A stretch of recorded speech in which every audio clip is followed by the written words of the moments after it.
चलिए स्टार्ट करते हैं। सभी को गुड इवनिंग, सभी को जय हिंद, सभी को वंदे मातरम, सभी को राधे राधे। चलिए काफी लोग जुड़ चुके हैं।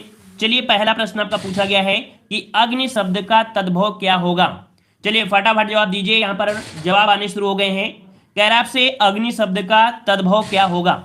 चलिए तद्भव शब्द क्या होता है। ए नंबर लगभग सभी का जवाब आ रहा है। ए नंबर आपका हो जाएगा आग बन जाएगा। क्लियर हो गया, क्लियर है। अगले प्रश्न आते हैं। प्रश्न आपसे अगला है मछली के समान आंखों वाली वाक्यांश के लिए एक शब्द क्या होगा। मछली के समान आंखों वाली कौन सा बनेगा।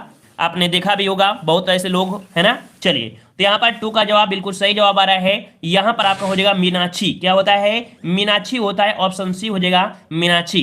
अब यहाँ पर कभी कभी ये होता है ना कि पूछ लेता है मीनाक्षी का पर्यायवाची, मीनाक्षी का पर्यायवाची वो पूछ लेता है तो आप बताइएगा दुर्गा। ठीक है, दुर्गा मीनाक्षी का पर्यायवाची होता है। ये भी पॉइंट आपको याद रखना है, ये कई बार आपसे पूछा भी गया है। ठीक है, चलिए अगला प्रश्न पूछा गया है अनुप्रास है। अनुप्रास है, अनुप्रास देखो अलंकार है, लेकिन कैसा अलंकार है। यहाँ पर अनुप्रास जो आता है किस में आता है, शब्द अलंकार में आता है या अर्थालंकार में आता है।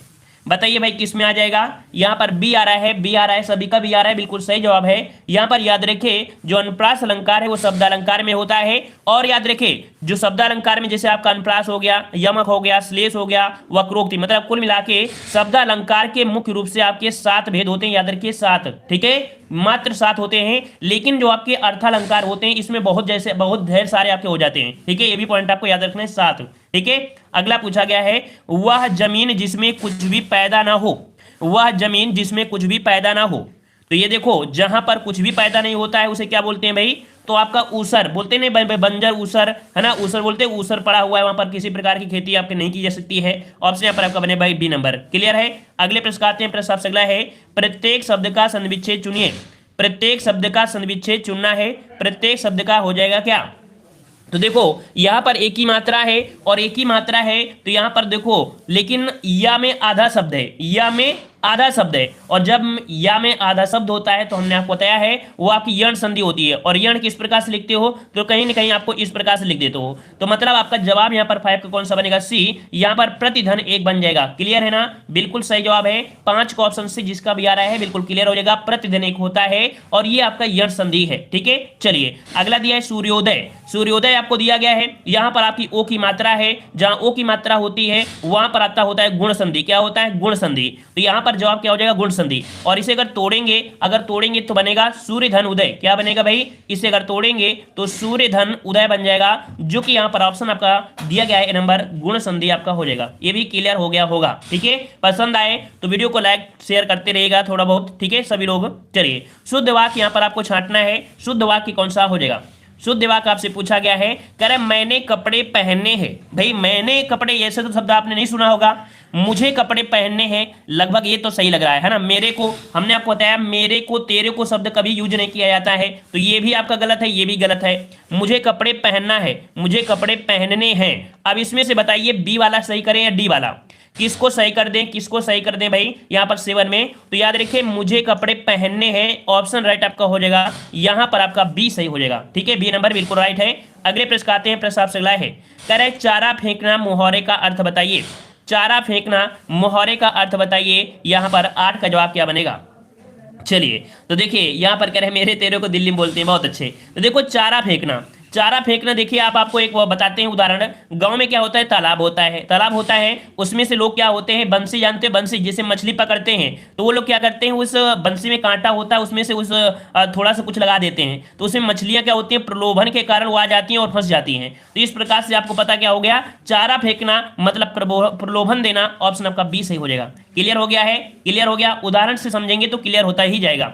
अगला दिया है वे सज्जन पुरुष कौन है, वाक्य में अनावश्यक शब्द क्या है। मतलब ये जो अनुवाद है इसमें से कुछ एक एक्स्ट्रा वर्ड लिखा है, अगर उस एक्स्ट्रा वर्ड को भी हटा दिया जाए तो भी आपका अनुवाद शुद्ध हो जाएगा। मतलब यहाँ पर हो जाएगा अगर पुरुष शब्द को हटा दिया जाए तो भी शुद्ध हो जाएगा। वे सज्जन हैं, क्यों, क्योंकि सज्जन ऑलरेडी क्या होते हैं, पुरुषित होते हैं, है ना, पुरुषित होते हैं सज्जन, क्या और कुछ भी होते हैं नहीं। तो ऑप्शन यहाँ पर आपका हो जाएगा कौन सा, ऑप्शन बी। अगर इसको ना भी लगाया जाए तो ये वाक्य आपका शुद्ध हो जाएगा। क्लियर हो गया। अगले प्रश्न आते हैं। प्रश्न आपसे अगला है राम की शक्ति पूजा के रचनाकार कौन है। राम की शक्ति पूजा के रचनाकार कौन है। यहाँ पर 10 का जवाब दीजिएगा।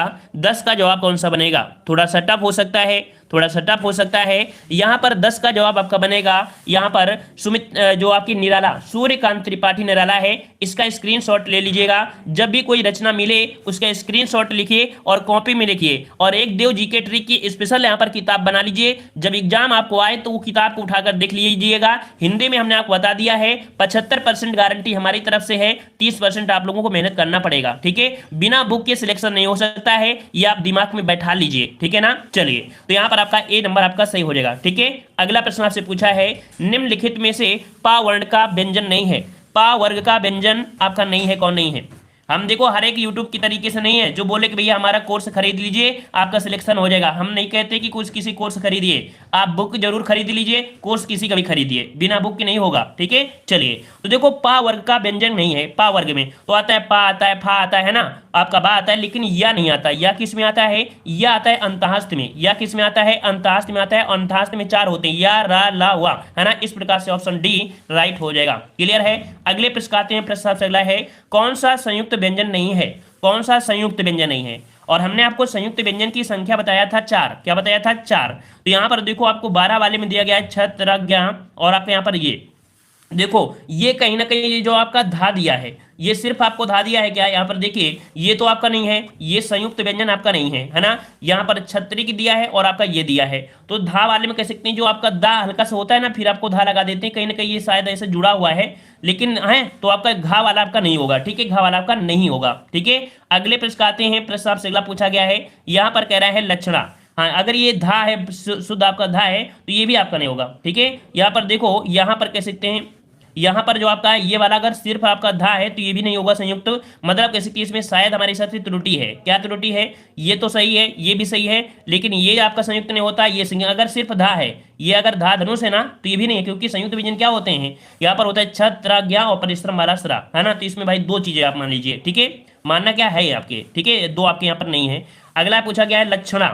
लक्षणा क्या है? लक्षणा तो याद रखिए, थोड़ा सा नया है। लक्षणा एक शब्द शक्ति है। लक्षणा क्या है? लक्षणा एक शब्द शक्ति है। यहां पर राइट आंसर आपका हो जाएगा, लक्षणा एक शब्द शक्ति है। और याद रखिए शब्द की 3 शक्तियां होती हैं। शब्द की 3 शक्तियां होती हैं, एक होती है अभिधा, दूसरी होती है लक्षणा, तीसरा होता है व्यंजना। क्या होता है? अभिधा, लक्षणा और व्यंजना। तो इस प्रकार से यहां पर राइट आंसर आपका ए सही हो जाएगा। ये नया प्रश्न है, स्क्रीनशॉट लेके रख लीजिए, लेकिन कॉपी में लिख लीजिए, है ना। लेकर उसको अचार नहीं बनाना है, उसे अच्छे से यहाँ पर मतलब कह सकते हैं अध्ययन करना है। चलिए, प्रेमचंद का देहावसान। देहावसान समझते हैं ना, जब मृत्यु होती है उसे बोलते हैं देहावसान, है ना। सबको पता होगा, इतने बड़े हो गए तो आप लोग जानते होंगे। तो देहावसान कब हुआ था? यहाँ पर 14 का आपका हो जाएगा बी नंबर, आपके 1936 में। अगर इनके मरने की बात आई है तो जीने की भी बात आपको पता होना चाहिए। इनका जो जन्म हुआ था, वो आपका हुआ था 1880 में। ठीक है, 1880 में, और वो भी कब? तो आपके 31 जुलाई को आपको हुआ था। शायद 31 जुलाई को जनसंख्या दिवस भी मनाते हैं। मतलब कि याद रखिए जनसंख्या दिवस भी इन्हीं यहाँ पर 31 जुलाई को मनाते हैं। तो ये आप डेट याद रहेगा, 31 जुलाई 1880 को जन्म हुआ था। मृत्यु हुई थी 1936 में। जन्म कहाँ हुआ था? वाराणसी में। वाराणसी में इनका जन्म हुआ था। वाराणसी में पड़ता है एक जगह लमही। ठीक है, लमही कोई गांव पड़ता है, लमही में इनका जन्म हुआ था। ठीक है ना। और कह सकते हैं माता का नाम आनंदी देवी था, पिता का नाम अजायब राय था। क्लियर हो गया। अगले प्रश्न आते हैं। प्रश्न आपसे अगला पूछा गया है, तुरंग शब्द का अर्थ होता है। तुरंग शब्द का अर्थ क्या होता है भाई? तुरंग शब्द का अर्थ तो पहली बार आपने पढ़े हैं, बहुत बार आपने पढ़ा होगा, बहुत बार आपने पढ़ा है। तुरंग मतलब घोड़ा, है ना। तुरंग मतलब क्या होता है? घोड़ा होता है, जो कि ऑप्शन आपका बी हो जाएगा, घोड़ा। और भी होते हैं, जैसे आपका घोटक हो गया, घोटक भी आपने पढ़ा होगा, घोटक होता है। आपका रविपुत्र, याद रखिए रविपुत्र, अगर बात करें रविपुत्र, तो रविपुत्र भी आपका घोड़ा का ही पर्यायवाची होता है भी जो आपका होता है, ये भी पर्यायवाची होता है। तुरंग तो होता है, सैंधव भी होता है, और आपका बाजी, बाजी अगर बात करें, बाजी, बाजी भी इसी का होता है। क्लियर हो गया। अगले प्रश्न आते हैं। प्रश्न आपसे पूछा गया है, सही शब्द कहां पर छांटना है? सर जी विधानसभा आरओ पेपर में नेगेटिव मार्किंग होगी क्या? तो नेगेटिव मार्किंग हाँ होती है शायद। देखो 2016 वाला जो आपका था उसमें से कह सकते हैं कुछ केस हुआ था, बोले थे कि उसमें नहीं होना चाहिए, उसमें इस बार को जो होगा उसमें नेगेटिव मार्किंग होना चाहिए। ठीक है, और एक बार अच्छे से आप चेक कर लीजिएगा। चलिए, सही शब्द आपसे पूछा गया है, बताइए भाई आप लोग अनिष्ट बताएंगे या अनिष्ट बताएंगे? इसमें से आप लोग क्या बताएंगे? अनिष्ट बताइए, अनिष्ट। टा को सही करेंगे या ठा को सही करेंगे? याद रखिए 16 वाले ऑप्शन आपका बी हो जाएगा, अनिष्ट। अनिष्ट होता है, अनिष्ट की शंका है या आशंका ऐसे होता है ना, तो ऑप्शन राइट आपका यहाँ पर बी सही हो जाएगा, अनिष्ट हो जाएगा। ठीक है, अगले प्रश्न का आते हैं। प्रश्न आपसे अगला है, निम्नलिखित में से कौन सा शब्द मक्खन का पर्यायवाची है?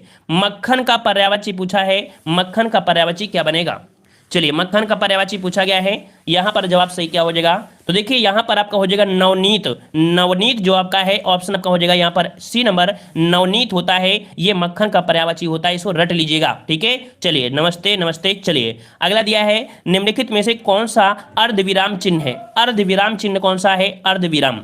तो देखो अर्धविराम मतलब आधा, है ना, आधा शब्द आपको देखो यहाँ पर ये आधा शब्द दिख रहा है ना, मतलब एक इससे बना है, एक इससे बना है, मतलब कह सकते हैं कि यहाँ पर अर्धविराम जो होता है बिंदी होती है, नीचे आपकी कॉमा लगा होता है। तो ऑप्शन डी यहाँ पर जिसका आ रहा है बिल्कुल क्लियर हो जाएगा, डी नंबर आपका यहाँ पर सही हो जाएगा। अदर तो आप जानते हैं ये इंग्लिश का पूर्ण विराम है, ठीक है, और ये हिंदी का पूर्ण विराम है, ये प्रश्नवाचक है। अगले प्रश्न आते हैं। प्रश्न आपसे अगला है, हिंदी भाषा की लिपि कैसी है? हिंदी भाषा की लिपि, और हिंदी भाषा किस लिपि में होती है? सबको पता होगा, बच्चे बच्चे को पता होगा, है ना, माता पिता को भी पता होगा, लेकिन जिनको जो पढ़े होंगे, है ना। यहाँ पर आपका जवाब कौन हो जाएगा? 19 का ऑप्शन बी, यहाँ पर आपका देवनागरी। देवनागरी ऑप्शन आपका हो जाएगा बी नंबर, देवनागरी। ठीक है, और अगले प्रश्न आते हैं। प्रश्न आपसे अगला है, दोहे की दूसरी एवं चौथी पंक्ति में मात्राओं की संख्या होती है।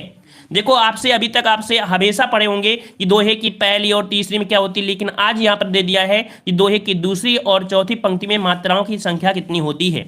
चलिए, तो यहां पर कुछ लोगों के सी आ रहे हैं, किसी का भी आ रहे हैं, हम जानते थे गलतियां करोगे। देखो दोहे में पहले और तीसरे में 13 मात्राएं, लेकिन दूसरे और जो चौथी होती है उसमें से आपकी कितनी होती है भाई? तो उसमें कितनी हो जाएंगी? उसमें आपकी हो जाएंगी 11 मात्राएं। मतलब कि ऑप्शन जिसका बी है बिल्कुल राइट हो जाएगा, यहाँ पर 11 होती हैं। क्लियर है? क्लियर है ना? क्लियर है। चलिए अगला प्रश्न पूछा गया है, यहां पर कह आपसे थोड़ा सा टफ हो सकता है, लेकिन ध्यान से देखिए ये प्रश्न आप आसानी से सॉल्व कर सकते हैं, हमारे हिसाब से पूरा सही करेंगे। इनमें से किस कवि ने भ्रमर गीत प्रसंग को अपनी रचनाओं में स्थान नहीं दिया है? भ्रमर गीत, उधा वाला आपने सुना होगा, भ्रमर गीत प्रसंग को अपनी रचनाओं में स्थान नहीं दिया है। तो देखो सूरदास, है ना, रत्नाकर और नंददास, ये तीनों संबंधित हैं, क्योंकि सूरदास ने एक कृति आपकी भ्रमर गीत अर्थात सूर सागर का एक अंश है, रत्नाकर ने लिखा है उद्धव शतक, ठीक है, और नंददास ने लिखा है भ्रमर गीत। लेकिन रसखान ने कोई ऐसा यहां पर नहीं लिया है जो भ्रमर से संबंधित हो, इस कारण से ऑप्शन आपका हो जाएगा रसखान भ्रमर गीत प्रसंग से मतलब अपनी रचनाओं में वर्णन नहीं किया है। ठीक है, चलिए अगले प्रश्न आते हैं। प्रश्न आपसे अगला है, निम्न में से किस वाक्य की क्रिया सकर्मक है? किस वाक्य की क्रिया सकर्मक है? बेहतरीन क्वेश्चन होते हैं। डेली आपको 5 बजे आना, याद रखिए डेली 5 बजे क्लास होती है। ठीक है, चलिए जो लोग पहली बार आए चैनल को सब्सक्राइब करें, अच्छा लग रहा होगा उम्मीद है, क्योंकि हमें लग रहा है कि अच्छा है, तो आप लोग थोड़ा बहुत लाइक करते रहिए। चलिए बताइए भाई कि किस वाक्य की क्रिया सकर्मक है? सकर्मक आपसे पूछा है, जिसमें जो सकर्मक मतलब समझते हैं तो कर्म साथ में होगा, कर्म साथ में होगा। कह रहे रमेश का आचरण अच्छा है, वह रात भर जागता है, तो ये तो अव्यय हो जाएगा भर शब्द, और आपका आकाशवाणी से यह समाचार प्रसारित होता है। सी नंबर यहाँ पर काफी लोगों के आ चुके हैं। देखिए यहाँ पर प्रसारित होना, प्रसारित ये क्या है? ये क्रिया है। प्रसारित क्या है? ये आपकी क्रिया है। समाचार क्या है? ये आपका कर्म है, ये आपका कर्म है ना। तो इस प्रकार से यहाँ पर आपका सी हो जाएगा। ठीक है, चलिए अगले प्रश्न आते हैं। प्रश्न आपसे पूछा गया है, कह रहा है इनमें से कौन सा शब्द विशेषण नहीं है? विशेषण नहीं है। देखिए यहां पर आपका दिग्भ्रम है, दिग्भ्रमित है, दिग्भ्रांत है और उद्भ्रांति। हमने बताया था कोई भी शब्द जब बनावटी होता है, जो बनावटी होता है वो विशेषण नहीं होता, लेकिन अगर बनावटी कर दिया, देखिए कोई भी शब्द देखो, दिग्भ्रम तो ये शुद्ध है, लेकिन इसको देखो थोड़ा सा बनावटी कर दिया, इसे भी बनावटी कर दिया, इसे भी बनावटी कर दिया, तो ये तो विशेषण है। लेकिन ये जो शुद्ध सादा है, सच्चा प्यारा है, ये आपका विशेषण नहीं है। ए नंबर आपका हो जाएगा दिग्भ्रम, ये आपका विशेषण नहीं है। ठीक है, चलिए अगला पूछा गया है, इनमें से कौन सा शब्द शेष 3 से भिन्न है? शेष 3 से भिन्न जो आपका है वो आपका कौन सा है? देख लेते हैं, नया क्वेश्चन आपके लिए शायद। संपर्क दिया है, संयुक्त दिया है, संलीन दिया है और संलिष्ट दिया है। तो देखो आपको थोड़ा सा आपको देते हैं, संयुक्त शब्द तो आप जानते हैं, दो चीजों को मिलाकर। यहाँ पर संलीन मतलब क्या होता है? किसी में विलीन होना, तो मतलब कह सकते हैं ये भी आपका है। संश्लिष्ट मतलब मिली जुली, मतलब ये भी है। लेकिन संप्रक्त मतलब होता है अलग होना, क्या होता है? अलग होना होता है। इस कारण से यहाँ पर ए नंबर आपका राइट हो जाएगा। ठीक है, अदर आपके तीनों यहाँ पर कह सकते हैं अलग शब्द आपके हैं। ठीक है, अदर का मतलब होता है मिलना, लेकिन इसका होता है अलग होना। अगला प्रश्न दिया है, इनमें से कौन सा शब्द अरबी फारसी का नहीं है? अरबी फारसी का नहीं है, यहाँ पर 25 नंबर आपको जवाब देना है। अरबी फारसी। तो देखो अरबी फारसी में आपका नतीजा आता है, कायम आता है और आपका तहबीज आती है। लेकिन लेकिन जो भरपूर है, भरपूर जो शब्द है ये आपका हिंदी का है। स्क्रीनशॉट ले लीजिएगा, ये स्क्रीनशॉट लीजिए, हिंदी है ना। तो भरपूर जो शब्द है ये हिंदी का आपका आया है, ठीक है। तो ये आपके हुए 25 प्रश्न आपके हिंदी के। अब आपके 25 प्रश्न आपके होंगे। तो यहाँ पर 51 नंबर आपसे पूछा गया है, कह रहा आपसे यहाँ पर कह रहा आपसे गेहूं की खेती के लिए कौन सा उर्वरक अधिक मात्रा में उपयोग करेंगे। बताइए भाई, अगर यहां पर कह रहा आपसे गेहूं की खेती के लिए कौन सा उर्वरक आप अधिक उपयोग करेंगे। तो याद रखिएगा कि आप लोग प्रयोग करेंगे किसका, नाइट्रोजन का, ठीक है। यूरिया होती है, कुछ भी होता है तो उसमें नाइट्रोजन का प्रयोग आपका होता है। यहां पर आपका ए जवाब हो जाएगा। अगर नाइट्रोजन का प्रयोग करते हैं तो अच्छा खासा यहां पर कह सकते हैं कि पैदावार आपकी हो जाएगी, ठीक है ना। प्राथमिकता जो हो जाएगी वो आपके नाइट्रोजन को ही दिया जाएगा। जबकि आपको देखो पोटेशियम भी होता है, पोटेशियम भी दिया जाता है, ऐसा नहीं कि पोटेशियम नहीं है। अगर पोटेशियम है तो भी आपकी खेती अच्छी होती है, लेकिन मैक्सिमम आपका नाइट्रोजन होगा। मुख्य रूप से देखा जाए पौधे के लिए, किसी भी पौधे के लिए मुख्य रूप से देखा जाए तो 16 आवश्यक आपके तत्व होते हैं, ठीक है। चलिए अगला पूछा गया है, हाइड्रोजन को जलाने से क्या बनेगा।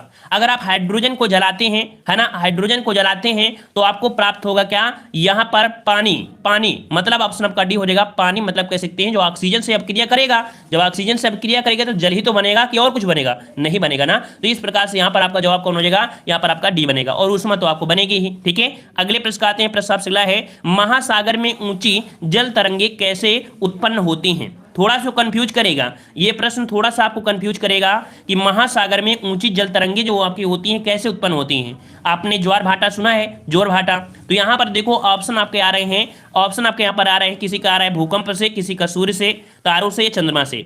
चलिए जवाब दीजिए। 53 नंबर में डी आ रहा है, डी आ रहा है, किसी का आ रहा है। चलिए हम आपको यहाँ पर समझा देते हैं। यहाँ पर देखो भूकंप से तो आपका नहीं होगा। आपको पता है ज्वार भाटा क्या भूकंप से आता है क्या, ज्वार भाटा क्या भूकंप से आते हैं क्या, नहीं आते ना। ज्वार भाटा तो आपकी चंद्रमा और सूर्य की आकर्षण शक्ति से होती है। और आप बताइए पृथ्वी के पास में क्या है, पृथ्वी के सबसे पास में क्या है, चंद्रमा है ना। सूर्य तो दूरी है। तो मैक्सिमम जो आपकी आकर्षण शक्ति होती है वो चंद्रमा की होती है। मैक्सिमम जो आकर्षण शक्ति होती है वो चंद्रमा की, क्योंकि चंद्रमा पृथ्वी के सबसे पास है। तो इस कारण से जवाब आपको डी लगाना है यहाँ पर, चंद्रमा। जिन्होंने हमारे से ज्योग्राफी पढ़ा होगा वो आसानी से यहाँ पर सॉल्व कर पाएंगे, क्योंकि हमने काफी अच्छे से ज्योग्राफी को भी कवर कराया था और फिर से कवर करा देंगे, ठीक है। चलिए परेशान मत होना। प्रकाश में 7 रंग होते हैं, रंगों को अलग करने का क्या तरीका है। ये प्रश्न आपने बहुत बार पढ़ा है कि अगर जो श्वेत प्रकाश होता है, देखो जो प्रकाश होता है सूर्य में ये श्वेत होता है, लेकिन अगर इसे प्रिज्म से गुजारा जाए, अगर इसे प्रिज्म से गुजारा जाए तो ये 7 रंगों में विभक्त हो जाता है, अलग अलग प्रकाश में वर्ण हो जाता है, इसलिए वर्णपट बनाते हैं, है ना। इस कारण से ऑप्शन आपका ए सही हो जाएगा, सबको पता है, बिल्कुल सही है। अगला, सबसे छोटा दिन कब होता है। सबसे छोटा दिन कब होता है, आप अपने मन से अपने तरफ से सही कर सकते हैं।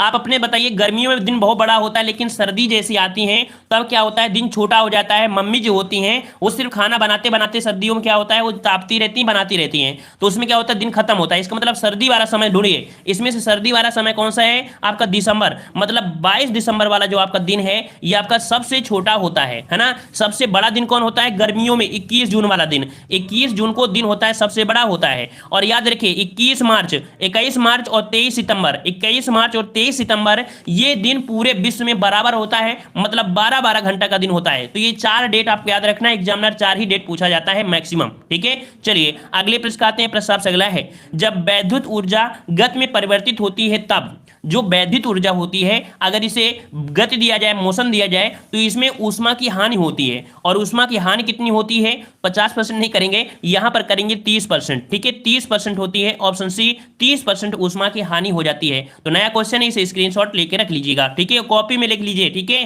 चलिए अचार नहीं बनाना है, हमने आपको बता भी दिया है। चलिए अगला क्वेश्चन आपका दिया गया है, संयुक्त राष्ट्र संघ की सुरक्षा परिषद में निम्नलिखित में से कौन सा देश स्थायी सदस्य नहीं है, स्थायी सदस्य नहीं है। तो देखो यहां से 3 क्वेश्चन बनेंगे, वो 3 क्वेश्चन को कवर कर लीजिए। पहला यह पॉइंट हुआ कि जो संयुक्त राष्ट्र सुरक्षा परिषद है उसमें से आपके 15 सदस्य का समूह है। 15 में 5 सदस्य आपके होते हैं जो आपके स्थायी होते हैं, और यहां पर आपके जो 10 होते हैं वो आपके अस्थायी होते हैं। ये 5 जो स्थायी देश हैं वो आपके कौन होते हैं, तो देखो सबसे पावरफुल कौन है, आपका अमेरिका हो गया। अमेरिका के बाद आपको रूस हो जाएगा, ठीक है, रूस हो जाएगा, और आपका फिर आपका ब्रिटेन हो जाएगा, ब्रिटेन, फिर आपका फ्रांस, फिर आपका चीन। ये 5 होते हैं जो आपके कैसे होती है स्थाई में। अब आपको समझ में आ गया है कि यहाँ पर जो आपका दिया गया है कौन सा भाई 57 में, आपका 57 का आपका यहाँ पर जापान, जापान, जापान इसमें से आपका शामिल नहीं है। ए नंबर आपका हो जाएगा। क्लियर हो गया होगा। चलिए, और जो 5 सदस्य होते हैं, 5 सदस्य इनका जो आपका कह सकते हैं, जिनमें 5 सदस्यों का चुनाव होता है प्रत्येक 2 वर्ष में, ठीक है, 5 जो सदस्य होते हैं इनका 2 वर्ष में चुनाव होता रहता है। चलिए अगला प्रश्न आपसे पूछा गया है, कह रहा आपसे यहाँ पर कि गुलाम वंश का प्रथम शासक कौन था? गुलाम वंश का प्रथम शासक कौन था 58 नंबर में? चलिए, गुलाम वंश को पता है, दास वंश भी कहा जाता है, याद रखिए, क्योंकि इसके वंश जो थे वो दास थे, एक ने एक दूसरे के दास होते थे, फिर वो राजा बन जाते थे, इसलिए गुलाम वंश को दास वंश भी कहा जाता था। और इसका संस्थापक कौन थे? तो आपको पता है कि मोहम्मद गौरी, मोहम्मद गौरी, यहाँ पर आपके 1210, मतलब ऑप्शन आपका बी कुतुबुद्दीन ऐबक हो जाएगा, कुतुबुद्दीन ऐबक, ऑप्शन आपका बी हो जाएगा, कुतुबुद्दीन ऐबक थे, ठीक है। लेकिन अगर पूछे कि वास्तविक संस्थापक कौन है, तो वास्तविक संस्थापक कौन था? इल्तुतमिश, क्योंकि इसी ने अपने सिक्के चलवाया था, ठीक है, तो वास्तविक आपका था इल्तुतमिश, ठीक है। चलिए, यहाँ पर कुतुब मीनार का निर्माण की नींव रखी थी कुतुबुद्दीन ऐबक ने, लेकिन पूरा करवाया था किसने? पूरा कराया था इल्तुतमिश ने। 3-4 क्वेश्चन होते हैं जो हमेशा रिपीट होते हैं। अगला प्रश्न है, हर्षचरित नामक पुस्तक किसने लिखी? हर्षचरित नामक पुस्तक किसने लिखी? यहाँ पर जवाब देना है। डेली क्लास 5 बजे होती है, हम आपको बता दिया है कि कवर करते रहोगे कोई एग्जाम निकल सकता है ना। पीटी पहली बार में अच्छे नंबर आप लेके आ सकते हैं। चलिए, तो हर्षचरितम नामक पुस्तक किसने लिखी? तो हर्षचरितम, तो भाई हर्षचरित के दरबार में रहते थे बाणभट्ट, ठीक है, बाणभट्ट रहते थे, तो आपके बाणभट्ट हो जाएंगे। ऑप्शन राइट आपका हो जाएगा कौन सा? B number. और याद रखिए, यह ग्रंथ ही है, ऐसा ग्रंथ है जो हर्ष के इतिहास का जानने का एक महत्वपूर्ण स्रोत भी है। ऑप्शन आपका बी हो जाएगा, महत्वपूर्ण स्रोत आपका यहाँ पर कह सकते हैं आपका बाणभट्ट हो जाएगा, ठीक है, किसना? बाणभट्ट ने लिखा है। अगला प्रश्न आपसे है, मुद्रा राक्षस नामक पुस्तक का लेखक कौन है? मुद्रा राक्षस, मुद्रा राक्षस, तो यहाँ पर देखिए 60 वाले में, यहाँ पर देखिए राक्षस का जो मुख होता है वो विशाल होता है, विशाल होता है। क्या होता है?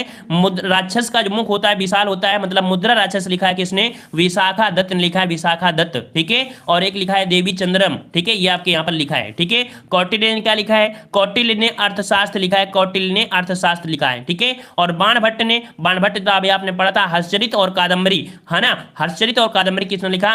यहाँ पर बाणभट्ट ने। क्लियर हो गया है। अगला प्रश्न पूछा गया है, भारत छोड़ो आंदोलन के समय इंग्लैंड का जो प्रधानमंत्री था कौन था? जब भारत में आपका भारत छोड़ो आंदोलन आया था 1942 में, है ना, 42 में तो आया था शायद, तो आपके यहाँ पर भारत छोड़ो आंदोलन के समय इंग्लैंड के जो प्रधानमंत्री थे वो आपके कौन थे? तो यहाँ पर 61 का ऑप्शन आपका बी हो जाएगा, चर्चिल, ठीक है, चर्चिल थे ना, चर्चिल थे, चर्चिल थे। और इंग्लैंड के जो प्रधानमंत्री रहे थे वो आपके 1940 से, ठीक है, 1940 से बने थे और 1945 तक ये रहे थे वहां के प्रधानमंत्री, ठीक है, 1945 तक रहे थे। तो इस प्रकार से ऑप्शन आपका भी हो जाएगा, चर्चिल हो जाएगा। क्लियर हो गया। अगले प्रश्न आते हैं, प्रश्न आपसे है, महावीर स्वामी का जन्म कहाँ हुआ था? महावीर स्वामी का जन्म कहाँ हुआ था? 62 नंबर आपको जवाब देना है। देखिए, महावीर स्वामी का जन्म जो हुआ था ये आपका हुआ था कहां पर? तो एक क्षत्रिय परिवार में हुआ था, वैशाली जिले के, है ना, कुंडल ग्राम पे। यहाँ पर ऑप्शन राइट आपका ये हो जाएगा कुंडल ग्राम में, ठीक है, कुंडल ग्राम में हुआ था। और इनके जन्म से कई मतभेद है, कोई बताता है आपके 599, कोई बताता है और भी कुछ, है ना, थोड़ा सा मतभेद वगैरह है, ठीक है। और इनकी माता जो थी वो त्रिशला वैशाली के चेटक की बहन थी, ठीक है। चलिए अगला दिया है, महात्मा बुद्ध ने अपना पहला धर्मचक्र परिवर्तन किस स्थान पर दिया था? धर्म चक्र परिवर्तन मतलब ये होता है कि जो महात्मा बुद्ध ने थे इन्होंने अपना पहला उपदेश जो दिया था उसी को बोला जाता है धर्मचक्र परिवर्तन। और कहां पर दिया था? तो आपको पता है कि आपकी ये थे आपके सारनाथ में, ठीक है, सारनाथ में दिया था।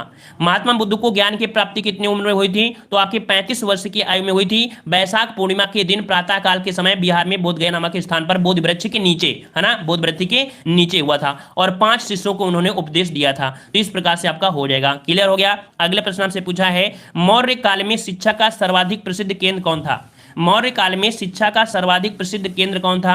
यहां पर याद रखिएगा, शिक्षा का सर्वाधिक महत्वपूर्ण जो केंद्र था वो आपका तक्षशिला। यहां पर काफी लोग पढ़ने आते थे। 64 का आपका जवाब देना है तक्षशिला। देखो मौर्य काल की बात किया है, यहां पर नालंदा मत लगाइएगा क्योंकि यहां पर तक्षशिला की बात किया है। जब यहां पर कह सकते हैं हर्षवर्धन वगैरह आए थे तब, है ना, मतलब बुद्ध वगैरह आए थे तब नालंदा की बात ज्यादा होती थी। लेकिन यहां पर आपके मौर्य काल की बात किया है, जो ईस्वी पूर्व थे वो आपके तक्षशिला आपका जो महत्वपूर्ण हुआ करता था, जो आपका महत्वपूर्ण आपका केंद्र था। ठीक है, तो क्लियर हो जाएगा। अगले प्रश्न आते हैं। प्रश्न आपसे अगला पूछा है, निम्नलिखित में से कौन सा विषय समवर्ती सूची में है? समवर्ती सूची, तो आपको पता है कि संविधान की अनुसूची में यहाँ पर जो आपकी है उसमें से समवर्ती सूची मतलब होता है राज्य सरकार और केंद्र सरकार दोनों ही इस पर कानून बना सकती हैं।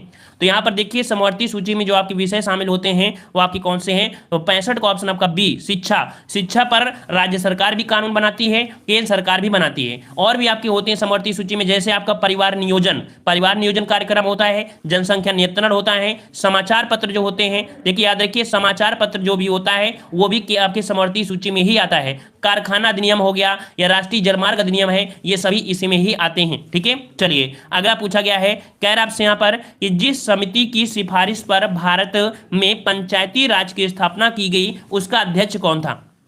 बताइए भाई, पंचायती राज की जो सिफारिश की गई थी वो उसका अध्यक्ष जो था कौन था? तो यहां पर आपका जवाब हो जाएगा आपका बलवंत राय मेहता समिति, है ना। बलवंत राय मेहता समिति की सिफारिश पर इसकी जो स्थापना की गई थी समिति की, वो आपकी 1957 में, ठीक है, कब की गई? 1957 में की गई थी और इसके अंत में इन्होंने अपनी रिपोर्ट यहां पर प्रस्तुत कर दी थी। तो इस प्रकार से ऑप्शन आपका सी बन जाएगा। अगला प्रश्न पूछा गया है, भारत में पंचायती राज व्यवस्था सर्वप्रथम राजस्थान और प्रारंभ की गई कहां पर? तो याद रखिएगा कि राजस्थान में सबसे पहले आपकी यहां पर की गई थी। कब की गई थी? 2 अक्टूबर, ठीक है, 2 अक्टूबर 1959 को आपके प्रधानमंत्री उस समय कौन थे? जवाहरलाल नेहरू, है ना। तो राजस्थान के नागौर में स्टार्ट किया था और इसी के साथ उसी दिन आपके आंध्र प्रदेश में। तो इस प्रकार से याद हुआ कि आपके राजस्थान और आंध्र प्रदेश में एक ही दिन आपके हुए थे। क्लियर हो गया। अगला प्रश्न पूछा गया है, पंचायत के चुनाव कराने हेतु निर्णय किसके द्वारा लिया जाता है? अगर पंचायत के चुनाव करने हैं इसके निर्णय जो आपके होंगे वो आपके किसके? तो राज्य सरकार ही करती है। याद रखिए राज्य सरकार करेगी, याद रखिए राज्य सरकार, क्योंकि यहाँ पर पंचायत के चुनाव है। ऑप्शन आपका बी राज्य सरकार हो जाएगा। क्लियर है। अगला प्रश्न आपसे पूछा है, भारत के संविधान का निम्नलिखित में से कौन सा अनुच्छेद प्रेस की स्वतंत्रता से संबंधित है?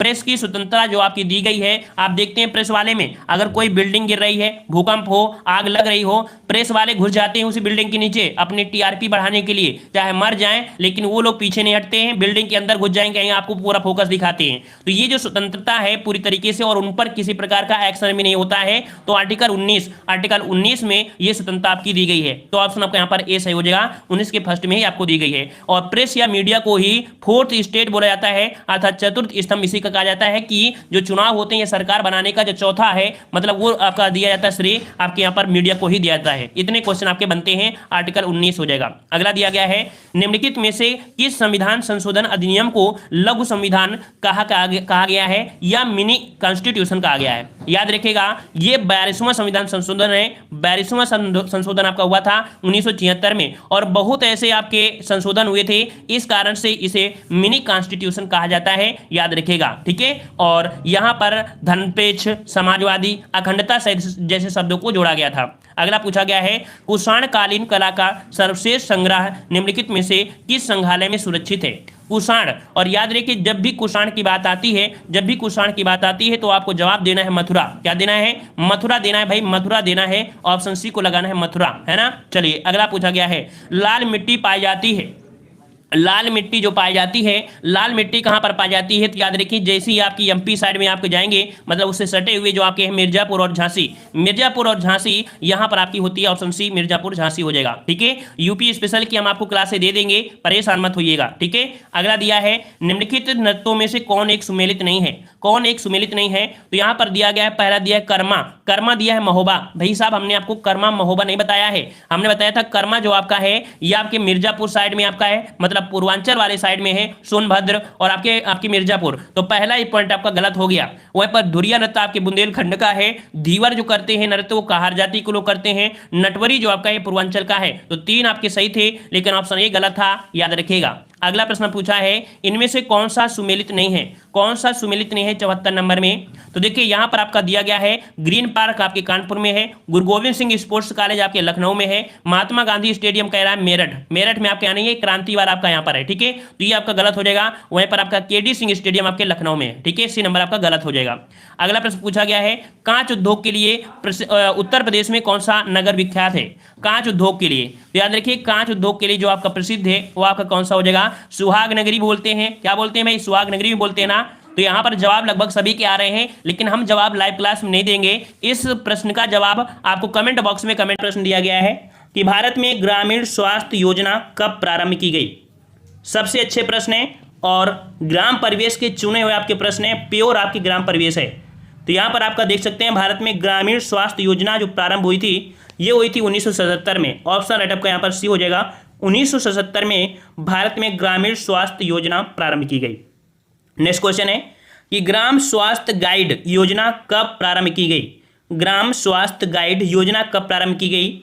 यहाँ पर सही जवाब ऑप्शन राइट ए नंबर हो जाएगा आपका 2 अक्टूबर 1977। मैक्सिमम योजनाएं गांधी जयंती के अवसर पर ही यहाँ पर की जाती हैं। तो ये सबसे बड़ी पॉइंट होते हैं आपके ग्राम विकास से संबंधित कुछ योजनाएं जो आपके 2 अक्टूबर को ही की गई हैं, लगभग 50%। नेक्स्ट क्वेश्चन आपसे अगला पूछा गया है कि बहुउद्देशीय स्वास्थ्य कार्यकर्ता योजना निम्नलिखित में से किस समिति की सिफारिश पर लागू की गई थी? तो बहुउद्देशीय स्वास्थ्य कार्यकर्ता योजना ये आपकी किसकी समिति पर? यहाँ पर आपका जवाब 3 का यहाँ पर देखते हैं, यहाँ पर सी नंबर हो जाएगा। करतार सिंह समिति जो कि स्वास्थ्य सेवाओं का विस्तार है, इनके सिफारिशों पर बहुउद्देशीय स्वास्थ्य कार्यकर्ता योजना आपकी लागू की गई थी। डी नंबर आपका यहाँ पर सही हो जाएगा। नेक्स्ट क्वेश्चन आपसे अगला पूछा गया है कि निम्नलिखित में से कौन सा अल्मा आटा घोषणा 1978 का अंग नहीं था? अल्मा आटा घोषणा 1978 का अंग नहीं था। 4 का जवाब देना है और 4 का ऑप्शन राइट आपका यहाँ पर डी हो जाएगा। एड्स नियंत्रण कार्यक्रम, याद रखिए एड्स नियंत्रण कार्यक्रम जो कि आपके अल्मा आटा घोषणा 1978 का अंग नहीं था। अदर आपका विद्यमान स्वास्थ्य समस्याओं की पहचान, रोकथाम, नियंत्रण से जुड़ी चिंताओं के बारे में। नेक्स्ट है खाद्य पूर्ति, प्रोन्नयन व उचित पोषण के लिए, स्वास्थ्य, पेयजल, जलपूर्ति एवं बुनियादी स्वच्छता के लिए। तो ये आपकी थी, लेकिन एड्स नियंत्रण कार्यक्रम नहीं था। नेक्स्ट क्वेश्चन आपका दिया है कि भारत में पहली राष्ट्रीय स्वास्थ्य नीति कब जारी की गई? तो भारत की पहली राष्ट्रीय स्वास्थ्य नीति, चलिए जवाब दीजिए। चलिए तो 5 का ऑप्शन राइट आपका बी हो जाएगा 1983 में। ठीक है, तो भारत की पहली राष्ट्रीय स्वास्थ्य नीति 1983 में जारी की गई। ऑप्शन राइट आपका बी हो जाएगा। नेक्स्ट क्वेश्चन आपका दिया गया है कि GOBIFFT उपागम निम्नलिखित में से किसका है? अर्थात ये जो आपका है ये कौन सी संस्था के द्वारा आपकी है? ये संस्था आपकी है आपकी यूनिसेफ। ऑप्शन राइट आपका बी हो जाएगा। ये आपका उपागम जो आपका है यूनिसेफ के द्वारा आपका लॉन्च किया जाता है, कह सकते हैं इसकी द्वारा आपका एक क्रियान्वित किया गया है। ऑप्शन आपका बी हो जाएगा। अगला क्वेश्चन आपका दिया गया है यहाँ पर कि राष्ट्रीय जनसंख्या नीति 2000 के लक्ष्यों में क्या शामिल नहीं है? तो 2000 के लक्ष्यों में क्या शामिल नहीं है यहाँ पर देख लीजिए। चलिए 7 का जवाब, तो 7 का जवाब याद रखिए कि जो नीति आपकी 2000 है इसमें शामिल नहीं किया गया है। कौन? बी नंबर कि 14 वर्ष की आयु तक की विद्यालय शिक्षा को निःशुल्क एवं अनिवार्य करना। ये 2000 में नहीं शामिल किया गया था, याद रखिएगा। ठीक है, ये आपके कह सकते हैं 2010 से लागू किया गया है। एक हमने आपको संविधान संशोधन बताया था जो कि अनुच्छेद 21 के फर्स्ट में जोड़ा गया था। ठीक है, तो वो आपको 2010 से लागू हुआ था, ना कि सन 2000 से। तो सिर्फ बी नंबर आपका ये गलत हो जाएगी, ये शामिल नहीं है। नेक्स्ट क्वेश्चन दिया है कि परिवार नियोजन हेतु एक राष्ट्रीय कार्यक्रम प्रारंभ करने वाला विश्व का पहला देश कौन था? तो परिवार नियोजन हेतु एक राष्ट्रीय कार्यक्रम प्रारंभ करने वाला विश्व का पहला देश था, यहाँ पर सही जवाब डी नंबर हो जाएगा, भारत ही था। ठीक है, कौन था? भारत। ऑप्शन राइट आपका डी हो जाएगा। नेक्स्ट क्वेश्चन आपका पूछा गया है कि राष्ट्रीय ग्रामीण स्वास्थ्य मिशन कब प्रारंभ किया गया? राष्ट्रीय ग्रामीण स्वास्थ्य मिशन कार्यक्रम, चलिए यहाँ पर 9 का जवाब, तो 9 का जवाब हो जाएगा ए नंबर, अप्रैल 2005 में। अप्रैल 2005 में। नेक्स्ट क्वेश्चन दिया गया है कि निम्नलिखित में से कौन सा राष्ट्रीय ग्रामीण स्वास्थ्य मिशन का लक्ष्य नहीं है? राष्ट्रीय ग्रामीण स्वास्थ्य मिशन का लक्ष्य नहीं है। यहाँ पर 10 का जवाब याद रखिएगा। यहाँ पर देख लीजिए, राष्ट्रीय ग्रामीण स्वास्थ्य मिशन का लक्ष्य नहीं है। तो देखते हैं पहला पॉइंट, शिशु मृत्यु दर, मातृत्व मृत्यु दर में कमी लाना, ये तो पॉइंट सही है। महिलाओं का स्वास्थ्य, बाल स्वास्थ्य, जल एवं स्वच्छता बुनियादी जैसे सार्वभौमिक पहुंच, ये भी सही है। जनसंख्या स्त्रीकरण, लिंग मूलक और जननांकी संतुलन, ये भी सही है। सन 2030 तक भारत की जनसंख्या की समृद्धि दर को 0 स्तर तक लाना, तो भाई 0 कभी हो नहीं सकता है। इस प्रकार से डी नंबर आपका गलत है। ठीक है, अगला क्वेश्चन आप तक दिया है, ASHA आशा किस कार्यक्रम की देन है? आशा किस कार्यक्रम की देन है? 11 का जवाब देना है और 11 का ऑप्शन राइट आपका जवाब हो जाएगा यहाँ पर ऑप्शन राइट 11 का बी नंबर हो जाएगा राष्ट्रीय ग्रामीण स्वास्थ्य मिशन, बी नंबर आपका हो जाएगा। नेक्स्ट क्वेश्चन दिया है आशा निम्नलिखित में से किसके प्रति जवाबदेह है, किसके प्रति जवाबदेह है यहाँ पर। तो देखो ग्रामीण से है और ग्रामीण से मतलब आपका हो जाएगा आपका ग्राम पंचायत, डी नंबर आपका हो जाएगा ग्राम पंचायत हो जाएगा। ठीक है, नेक्स्ट क्वेश्चन आपसे अगला पूछा गया है 13 नंबर में कि निम्नलिखित में से कौन सा राष्ट्रीय ग्रामीण स्वास्थ्य मिशन कार्यक्रम उप संगठक है। तो राष्ट्रीय ग्रामीण स्वास्थ्य मिशन का उप संगठक है यहाँ पर देख लीजिए 13 का जवाब हो जाएगा आपका डी नंबर। यहाँ पर आपकी RCH, JSY और CCSP अर्थात ये तीनों योजनाएं आपकी राष्ट्रीय ग्रामीण स्वास्थ्य मिशन की उप संगठक हैं। ठीक है, तो इस प्रकार से आपका डी नंबर आपका सही हो जाएगा। यहाँ पर पुनरुत्पादन एवं बाल स्वास्थ्य, जनरल सुरक्षा योजना, समग्र बाल उत्तरजीवी कार्यक्रम, ये सभी आपकी आती हैं राष्ट्रीय ग्रामीण स्वास्थ्य मिशन में। नेक्स्ट क्वेश्चन आपसे पूछा गया है कि समग्र बाल उत्तरजीवी कार्यक्रम में निम्नलिखित में से कौन सा जनपद समूह शामिल है। यहाँ पर समग्र बाल उत्तरजीवी कार्यक्रम में आपका एटा, मैनपुरी और इटावा ये क्षेत्र आपका इसमें से शामिल नहीं किया गया है। नेक्स्ट क्वेश्चन है कि उत्तर प्रदेश ग्रामीण आयुर्विज्ञान एवं अनुसंधान संस्थान कहाँ स्थित है। तो उत्तर प्रदेश में ग्रामीण आयुर्विज्ञान एवं अनुसंधान संस्थान ये कहाँ पर स्थित है। तो याद रखिए ये आपके है सैफई जो कि आपकी इटावा में पड़ता है, ऑप्शन राइट आपका ये हो जाएगा इटावा हो जाएगा। ठीक है, वीडियो में इतना ही, मिलते हैं नए वीडियो में, तब तक के लिए धन्यवाद। जय हिंद, जय भारत।